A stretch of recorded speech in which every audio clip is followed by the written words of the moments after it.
अस्सलामुअलैकुम दोस्तों। पाकिस्तान मुकाबला ऑस्ट्रेलिया पहला टी20 मैच यहां पर नादरीन हो चुका है। ऑफिशियली तौर पर ऐलान। जी हां दोस्तों, पहले टी20 मैच के लिए ऑस्ट्रेलिया के खिलाफ पाकिस्तानी टीम की प्लेइंग 11 जारी हो चुकी है।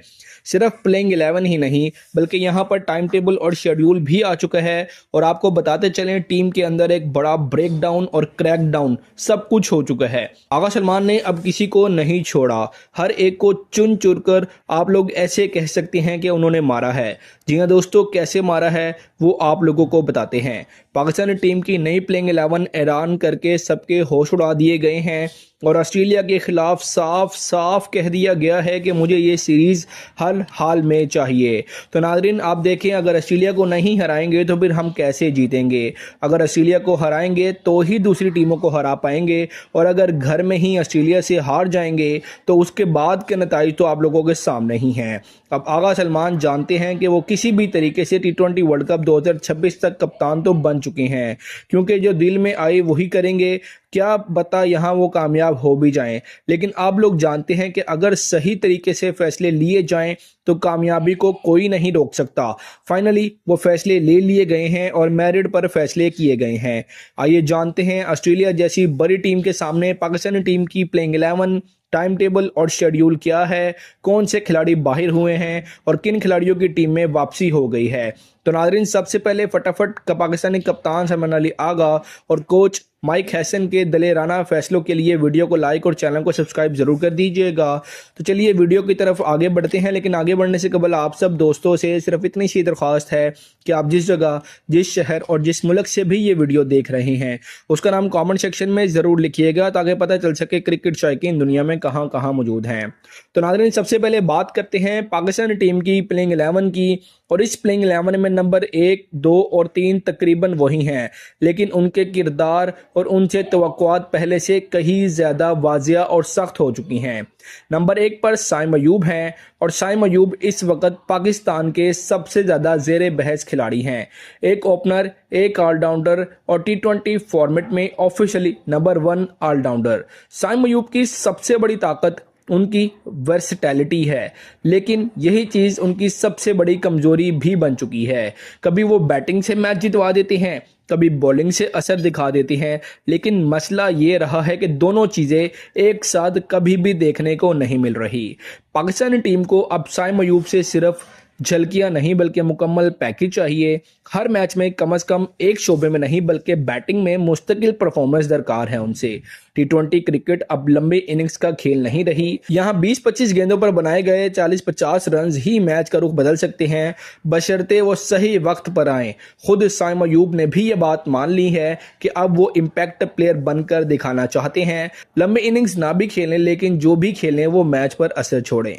नंबर 2 पर नाज़रीन साहिबजादा फरहान हैं, और साहिबजादा फरहान का इंतखाब इस बात की अलामत है कि टीम अब पावर प्ले को संजीदगी से लेना चाहती है। उनकी सबसे बड़ी खूबी उनका नेचुरल अटैकिंग अंदाज है।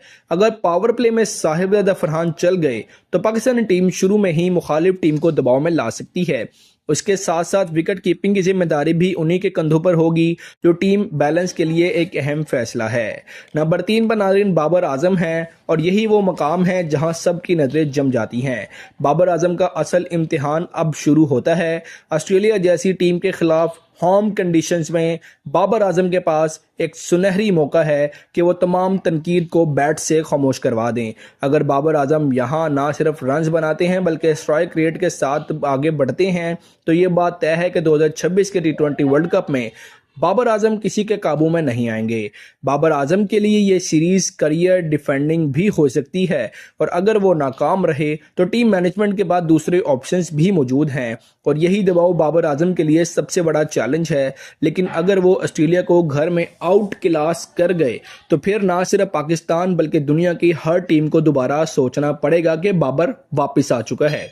नंबर 4 पर नाज़रीन फ़खर जमान है, और फ़खर जमान का नाम आते ही एक बात जहन में आती है, बड़े मैच बड़े शॉट्स। फ़खर जमान वो खिलाड़ी हैं जो किसी भी वक्त मैच को एक ओवर में पलट सकते हैं, और ऑस्ट्रेलिया जैसी मजबूत टीम के खिलाफ फ़खर जमान का होना पाकिस्तान के लिए एक बहुत बड़ी ताकत है। ये वो खिलाड़ी हैं जिसने हमेशा मुश्किल वक्त में टीम का साथ दिया और इसीलिए फखर जमान को नंबर 4 पर रखा गया है ताकि वो जरूरत पड़ने पर एंकर भी बन सकें और जरूरत पड़ने पर तबाही भी मचा सकें। नंबर 5 पर नाजरीन शादाब खान है और शादाब खान की वापसी इस प्लेइंग 11 का सबसे अहम पॉइंट है। शादाब खान इस वक्त बीपीएल में शानदार परफॉर्मेंस दिखा रहे हैं। बॉलिंग तो हमेशा से ही उनकी ताकत रही है, फील्डिंग दुनिया की बेहतरीन फील्डिंग में शुमार होती है, लेकिन अब जो बैटिंग में वो किरदार अदा कर रहे हैं वो वाकई टीम के लिए गेम चेंजर साबित हो सकता है। शादाब खान को मिडिल ऑर्डर में शामिल करके पाकिस्तान ने अपनी बैटिंग लाइनअप को और ज्यादा मजबूत कर लिया है। नाज़रीन, ये फैसला भी बहुत समझदारी से किया गया है कि शादाब खान को उस्मान खान की जगह पर शामिल किया गया है, ना कि किसी बॉलर को निकाला गया है। इस तरह टीम का बैलेंस खराब नहीं हुआ बल्कि मजीद मजबूत हुआ है।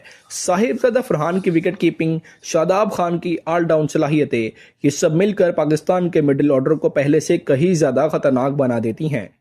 उसके बाद कप्तान सलमान अली आगा आते हैं और आगा सलमान सिर्फ कप्तान नहीं बल्कि इस टीम के माइंडसेट की नुमाइंदगी करते हैं।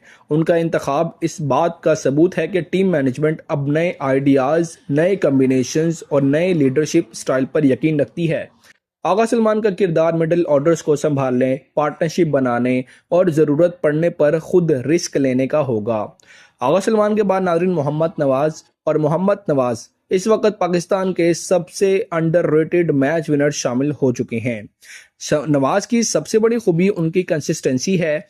ऐसा कोई मैच याद नहीं आता जहां नवाज ने टीम को मायूस किया हो, चाहे बैटिंग हो या बॉलिंग हो। वो हर मैच में अभी रिसेंट दौर में अपना बहुत ही ज़्यादा हिस्सा डाल रहे हैं। शादाब खान के जाने के बाद मोहम्मद नवाज ने जिस तरह जिम्मेदारी निभाई है वो काबिल तारीफ़ है और यही वजह है कि वो इस प्लेइंग 11 का अभी तक हिस्सा बने हुए हैं। उसके बाद नाजरीन राणा फ़हीम अशरफ हैं और फ़हीम अशरफ वो खिलाड़ी हैं जो खामोशी से बड़े काम कर जाते हैं। बड़े मैचों में, बड़े लम्हात में जब बड़े नाम नाकाम हो जाते हैं तब फ़हीम अशरफ सामने आते हैं, मैच का पासा पलटते हैं। बॉलिंग ख़ास तौर पर प्रेशर में जो है ना बड़ी अच्छी करते हैं। उसके बाद जब बैटिंग की बारी आती है तो वहाँ पर भी हाथ दिखाते हैं, मुखालिफ टीम का सत्यानाश करते हैं और चुप कर कर वापस चले जाते हैं। उसके बाद स्पिन डिपार्टमेंट की जिम्मेदारी नाजरीन इब्रार अहमद के पास है और इब्रार अहमद ने कम वक्त में अपनी सलाहियतों का लोहा मनवा चुके हैं। वो उनकी बॉलिंग में वैरायटी है, कंट्रोल है और सबसे बढ़कर बैट्समैनों को उलझाने की सलाहियत भी है। यहाँ तक प्लेइंग 11 बिल्कुल मतवाजन और परफेक्ट नज़र आ रही है। लेकिन नाजरीन असल फास्ट बॉलिंग डिपार्टमेंट पर आकर बात जो है ना यह सवाल खड़ा हो जाता है। लेकिन फास्ट बॉलर के तौर पर फ़हीम अशरफ तो मौजूद हैं ही, लेकिन बाकी दो मेन फास्ट बॉलर्स पर थोड़ा सा शक ज़रूर है। शाहिनशाह अफरीदी ने बीपीएल में कमबैक कर लिया है और कुछ मैचेस में अच्छी बॉलिंग भी कराई है, लेकिन तसलसल अभी भी सवालिया निशान बना हुआ है। शाहीन अगर अपनी पुरानी रिदम में आ गए तो ऑस्ट्रेलिया के लिए मुश्किलात खड़ी हो सकती हैं, लेकिन अगर वो परफॉर्म ना कर पाए तो फिर ऑस्ट्रेलिया हमें टफ टाइम हमारे मुल्क में ही देकर जाएगा। उसके बाद नाज़रीन फास्ट बॉलर सलमान मिर्ज़ा हैं और सलमान मिर्ज़ा एक अच्छे बॉलर हैं, इसमें कोई शक नहीं है। लेकिन आखिरी चंद मैचों में उनकी बॉलिंग में वो काट झाट नज़र नहीं आई जो पहले थी। यही वजह है कि यहाँ पर डाउट पैदा हो जाता है। अब देखना यह है कि फास्ट बॉलर्स इस दबाव को कैसे हैंडल करते हैं। तो नाज़रीन ये है पाकिस्तानी टीम की प्लेइंग 11 जो ऑस्ट्रेलिया जैसी मजबूत टीम के खिलाफ अनाउंस की गई है। जहां तक टाइम टेबल और इस मैच के शेड्यूल की बात है तो पहला T20 मैच जनवरी के आखिर में खेला जाएगा। पाकिस्तानी वक्त के मुताबिक शाम 6 बजे ये मैच पाकिस्तान में खेला जाएगा और ये होम सीरीज़ पाकिस्तान के लिए सिर्फ एक सीरीज़ नहीं बल्कि एक बड़ा चैलेंज और T20 वर्ल्ड कप से पहले एक बड़ी हार्ड तैयारी का भरपूर मौका है। अगर हमारे खिलाड़ियों ने इस सीरीज़ में बेहतरीन परफॉर्मेंस दी और सीरीज़ जीतें या ना जीतें, अगर परफॉर्मेंस को निखार गए तो आने वाले वर्ल्ड कप में हमारे लिए बड़ा ही फ़ायदा होने वाला है। तो नाज़रीन आपका इस प्लेइंग 11 के बारे में क्या ख्याल है? कमेंट सेक्शन में अपनी कीमती राय का इजहार ज़रूर कीजिएगा। मिलते हैं अगली वीडियो में, तब तक के लिए अल्लाह हाफिज़।